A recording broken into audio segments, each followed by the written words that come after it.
Hello, for this week's Development Design Digest, we are talking with somebody who has spent most of her life in service, mostly working for rural India, most notably as the additional secretary for the Panchayati Raj Ministry. And of course, as an IAS officer, she has a huge interest in government and governance.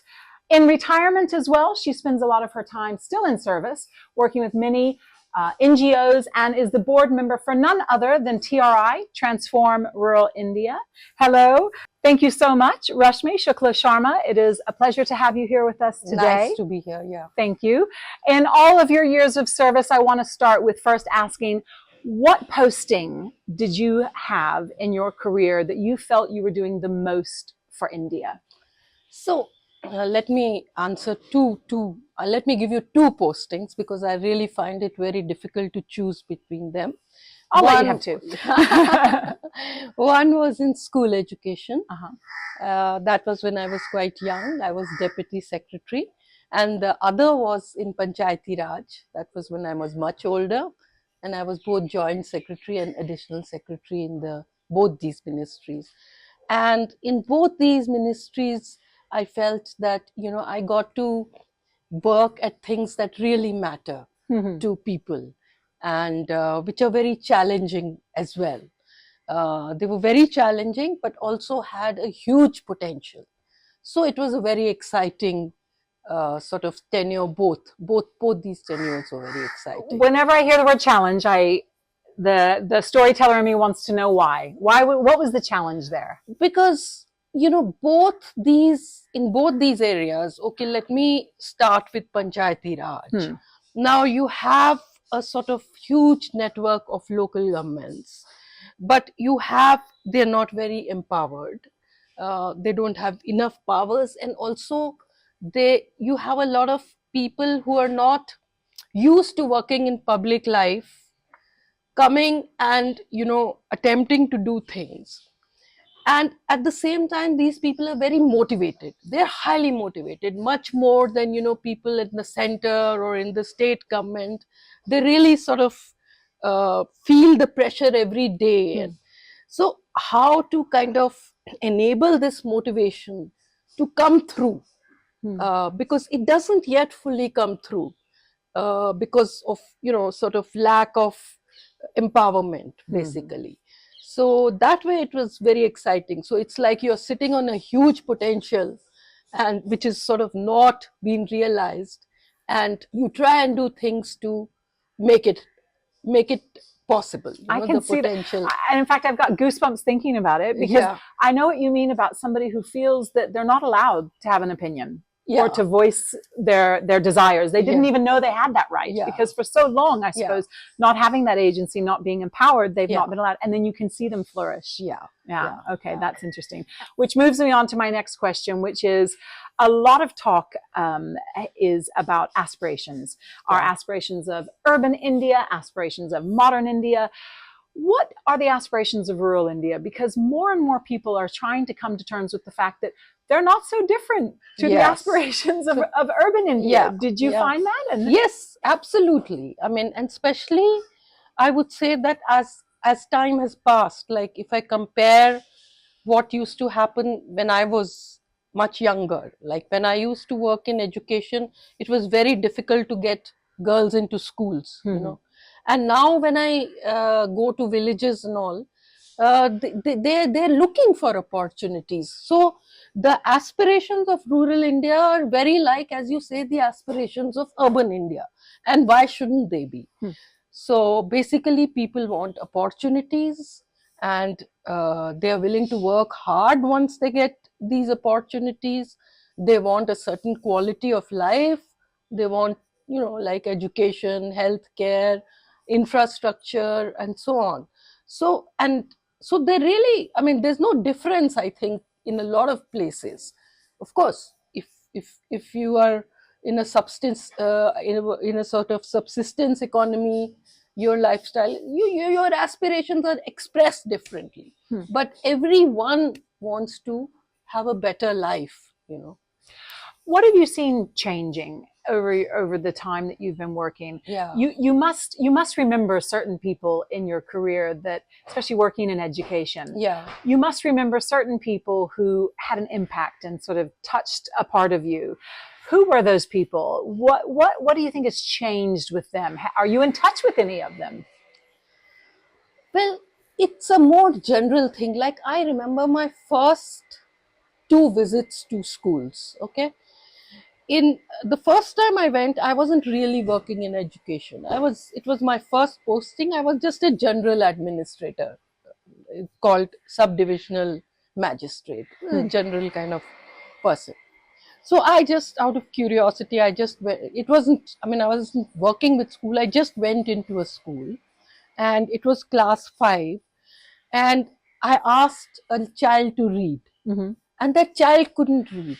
And I asked a couple more children to read, and it was a complete eye-opener for me, because having grown up in Delhi and all that, it was just, I didn't know. I mean, I was so sort of naive. I didn't know that this was the kind of schooling we had in rural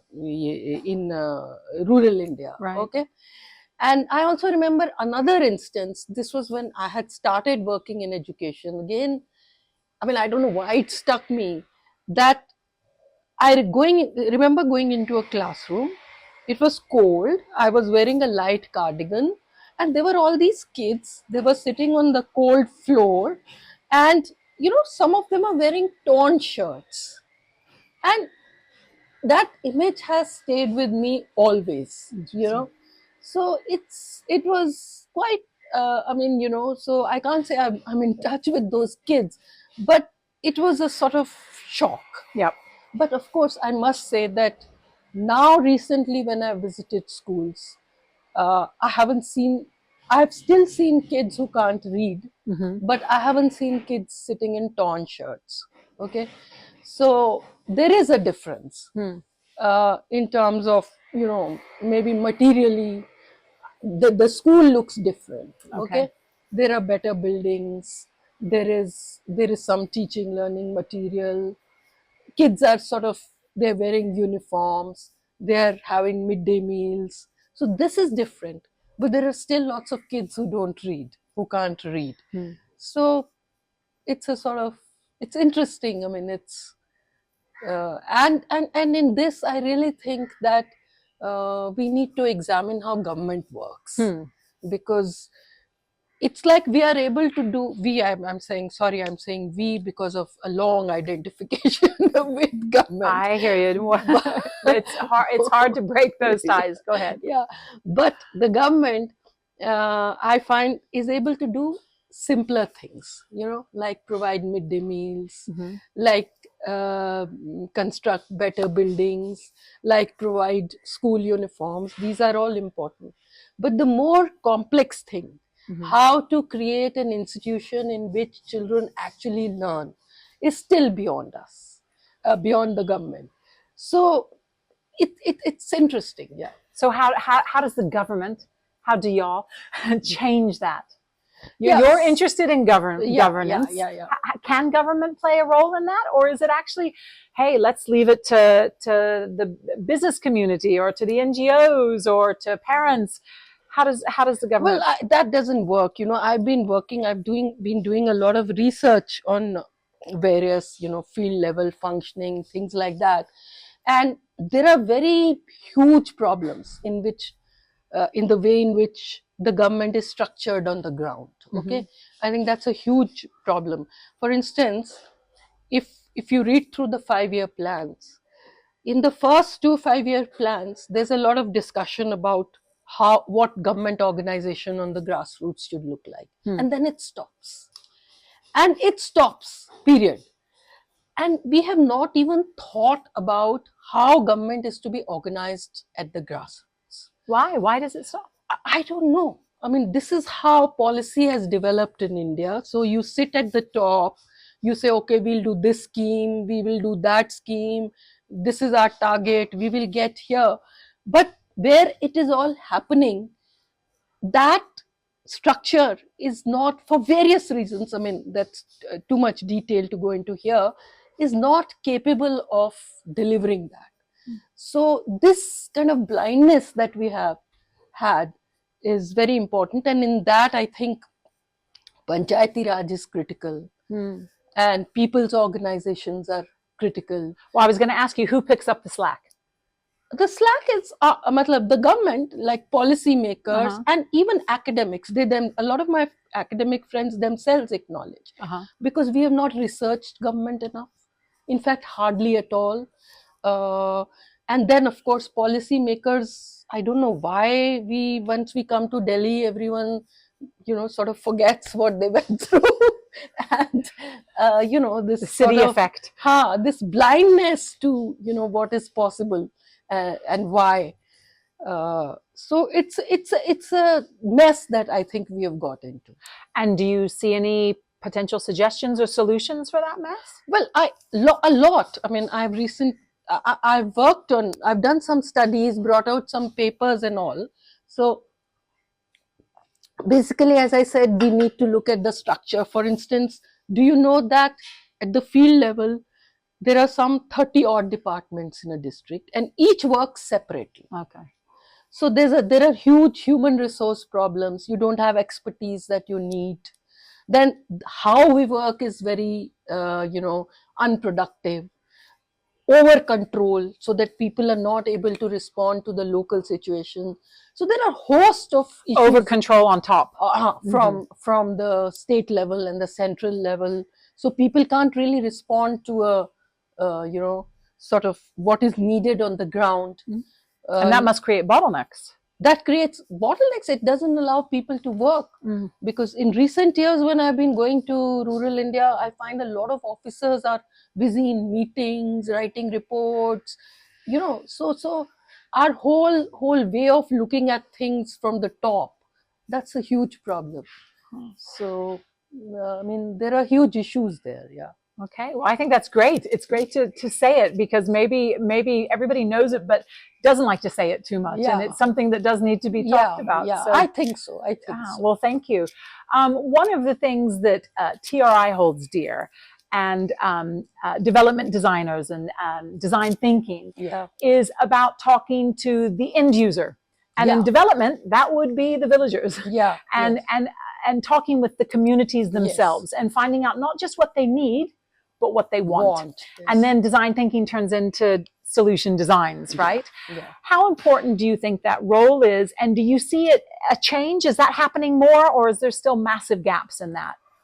I think it's very critical, because basically I think you need to move government towards that, basically. So instead of designing from the top and sort of uniformly applying it everywhere, you need to let a community articulate what it wants, what it needs, and sort of support it. Is there a resistance to that, do you think? Well, that's not how government works, frankly. So we have not been able to sort of envisage. There are historical reasons for that, okay, going back to the food crisis in the 1960s and so on and so forth. But these various contexts aside, but this is how it has grown. Okay. And in government itself, we have not questioned it. And that is where Panchayati Raj also comes in. Okay. Because if you have panchayats which are empowered, then the ability to respond to the local context goes up phenomenally. Right now, because you don't empower them, you can't respond to the local context. So, is part of that a feeling that they're uneducated, they don't know what's good for them, they don't really know what they want? It's better if we just choose and implement, and they will be grateful. Well, I don't know. Maybe there is some of that, but I think the reasons are more historical. This centralization started when we had a food crisis. Initially, we started it with a more decentralized objective, and then the way things have developed politically, administratively, it has continued. So it's a structural problem which is not recognized.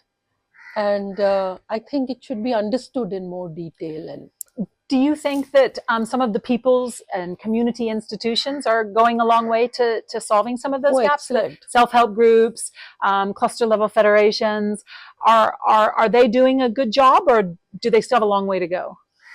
Well, I have seen, been very impressed by many community institutions, because I have seen community institutions take up domestic violence in a village. Mm-hmm. Okay, so that is of course something the local government should be doing. The police should be sort of intervening, but it is not able to. Why is that? Because they are too distant, and they don't really see their role as supporting the community. I think that is a basic problem in the bureaucracy, that the orientation is to carry out centrally given orders rather than serving the community. And it's not the fault of the last mile bureaucrat. Okay. He or she is obliged to follow certain instructions, give reports, so on, which cuts into their capacity to serve the community. So we don't even recognize people who serve the community in a significant way. Okay. It's not, you do it because you want to. Still a lot of people do it. But I think what self-help groups have shown is that people's organizations can impact huge problems. They can even make government work better, because I've seen them improve schools. I've seen them question, rent seeking. So in many places, women have told me that, when we go together anywhere as a self-help group or as an association, no one asks us for money because, we have that clout. Power in numbers. Yeah. So I think it's been quite transformative, but I think alongside that, we have to build a greater capacity for government institutions to respond. And I think their TRIF's work in simultaneously working with community institutions and panchayats is quite something. I mean, when I first saw it, I was very, very impressed. At that time, I was not. It's quite unusual. It's very unusual, and it works because you're creating a demand through these community institutions, and simultaneously by empowering panchayats, you are enabling them to meet that demand. Because very often what happens is that if you only empower community institutions, then they keep demanding. But the panchayat or the local person is not really capable of responding. So it's very hard work for them, and they don't get enough. But if you simultaneously make the local government agency or person capable of responding, then it works beautifully. Just as you said simultaneously, I was thinking of a bicycle working in tandem. Exactly. You have to connect the dots and then work in tandem. Yes. And is it just those two, or are there other wheels that we need to get moving at the same time? Well, a lot of government agencies, I mean, you also need to reorganize government, sort of. But how? It's the principle. Well, you're the governance. This is your area, so elaborate. Tell me more. Well, I have been. So as I said, that first of all, you need to empower panchayats. Okay. Right now, we work. Every department does its own thing. Okay, and all the departments are very centrally controlled. So you have these kind of orders coming separately from various directions. As I said, there are 37 departments at the local level, district level. So, and everyone is doing their own thing. Obviously, that doesn't take into account what a area needs, what a community needs, what they want, and so on and so forth. So, you have to empower local government, and so that local issues can be focused on. Right. So that is very critical. Then you have to change the structure, make it less fragmented, and once you have the local government empowered, it will become less fragmented. Then we also, the human resources that we have at the grassroots, do you know that at the field level, people are continuously taking action which have important legal implications. Okay? Remove encroachment, do this. And there is not a single legal advisor in the in the field level. How interesting. Yeah. So is that just because nobody thought it was necessary, or nobody wants a job? Or? No, it seems like that no one seems to have thought it was necessary. Interesting. And also because we are thinking departmentally. So obviously each department can't provide a legal officer. Right. So then go ahead. No, go ahead. Sorry. Similarly, the job of field level administration is to communicate constantly with people. It's that's what makes you effective. Unless you are able to sort of work with the people, you don't achieve much. So, but we don't have adequate personnel who specializes in communication or in citizen education. Okay. So we don't have that infrastructure. So and it's not necessarily something taught in schools either. Yeah, those life skills. Yeah. Interesting. Yeah. And I suppose everybody thinks it's easy. You just go and you talk to somebody. Yeah, but it's not that easy. Yeah. I would assume there must be so many barriers because of different class, different caste, different religion, different way of life. And even to get the message across. For instance, I just did a case study of Indore sanitation. Indore has sort of become the cleanest city in India.